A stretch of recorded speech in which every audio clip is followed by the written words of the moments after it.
city designated libraries. There were people who had books and people who wanted to share their books or magazines, periodicals, with other like-minded individuals.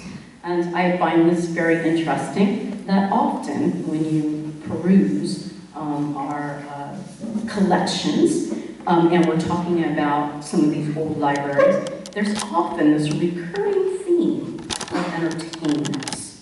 So let me kind of show you what I'm talking about. So there was a library group called the Livermore Library and Dramatic Association. And my goodness, what did they do? Looks like they put on a kind of a different show that had maybe 3 sections to it. And this is the Farmers Exchange Building, which is no longer in Livermore. But this is where they put on that fabulous presentation.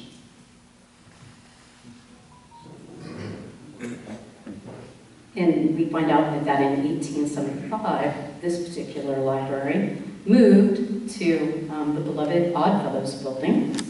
And it was kind of behind the George E. Freeman Furniture and Bedding Store. So just because you had a place of enterprise downtown, you could also just set up your library there too. So when do we start having more formalized libraries? Well, it wasn't too much further than 1875. In 1878, we have a new library association that comes into place. And we read all about it in the history of Alameda County, which was written in 1883. And you're saying, well, Loretta, was it another one of those places where they just set up shop in a back room of a furniture store? No. These folks actually got a building. And I think they spent $500 for it. And you might recognize this building as, well, you may. It's Tips and Toes downtown. And in this picture, it was actually a bakery. And how do I know that for sure? Well, I've done the research. But more importantly, there's a plaque. And this is a great time to plug Richard Finn's fabulous plaque book, which is available at the Livermore Heritage Guild's History Center. So come in, check out more plaques, either by walking around and looking at them, or you can get this fabulous book which will help you get around. Now, this particular group of individuals from the Livermore Public Library Association, they were all prominent men. Oh, a couple women did sneak on the board. That's kind of nice.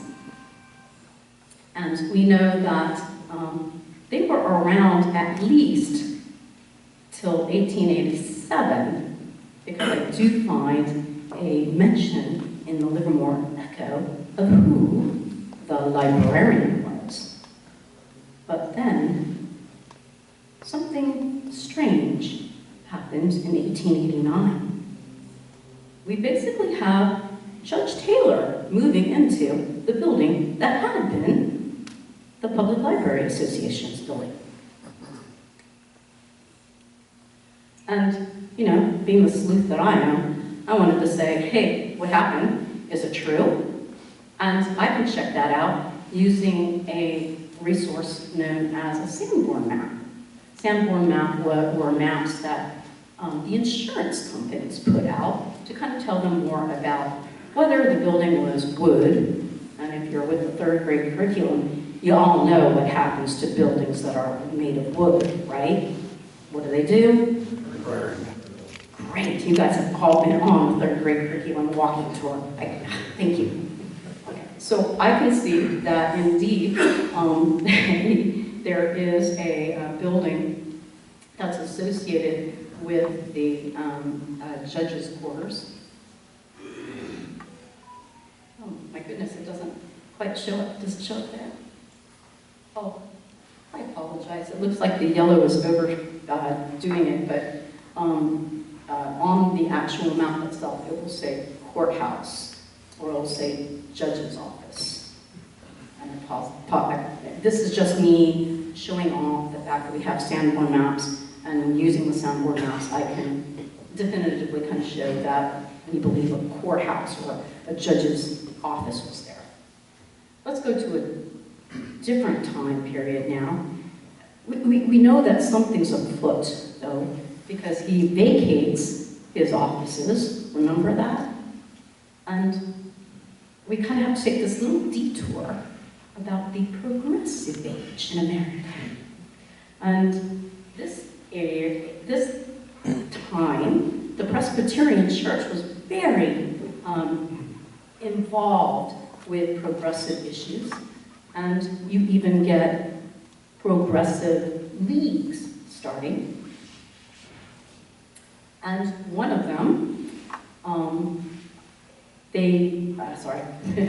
this one in Livermore was very interested in basically uplifting the town with better things. So paved streets, lit nights, maybe trees to keep the heat down. And why the Progressive League is important in this story is because these women decided they needed to have a goal, a purpose for their Progressive League. And that was a free public library. And they broadcasted this in a little diatribe called The Idea of a Library. I have several copies, of course, but I'm just going to read you the first paragraph.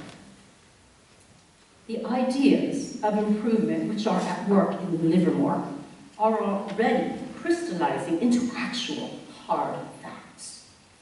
Literally under our feet and before our eyes, to the delight of hopeful citizens and the silencing of skepticals.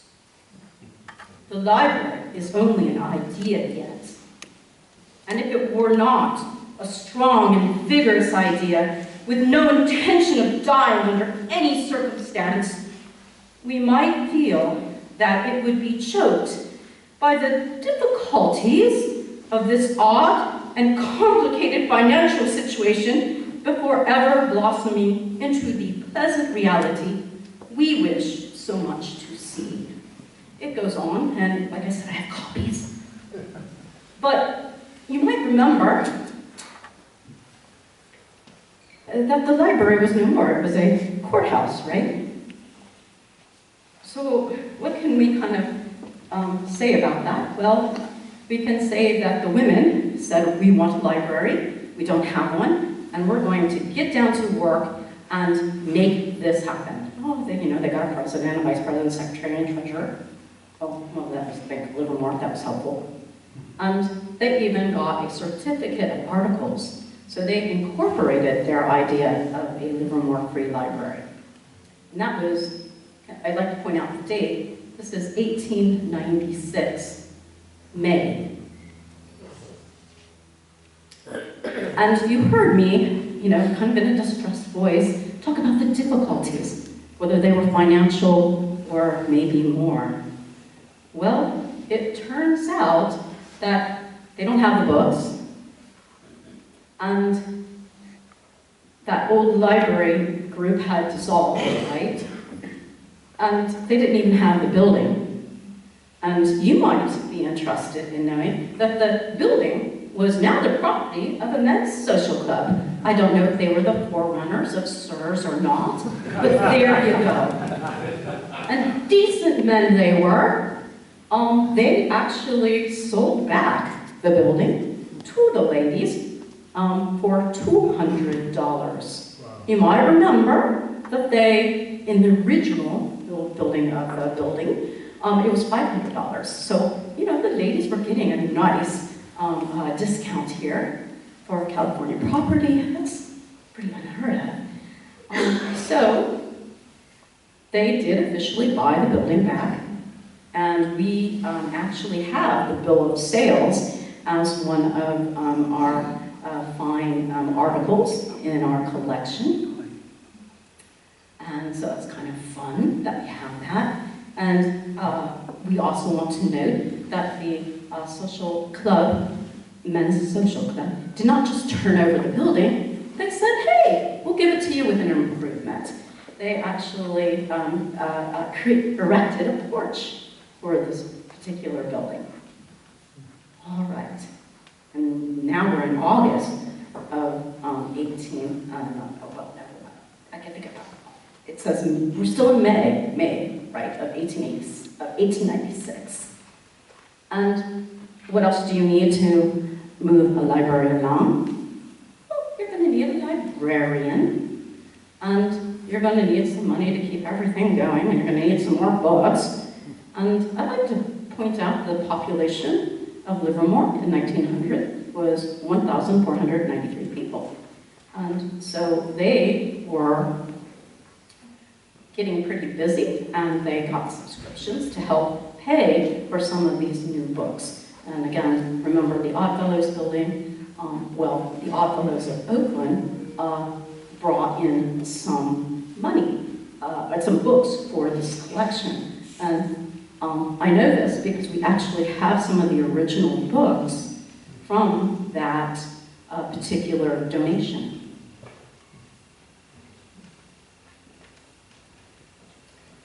And if you hired a librarian, we would expect that she would keep meticulous notes and maybe even daily entries about what was happening at the library. And this one is dated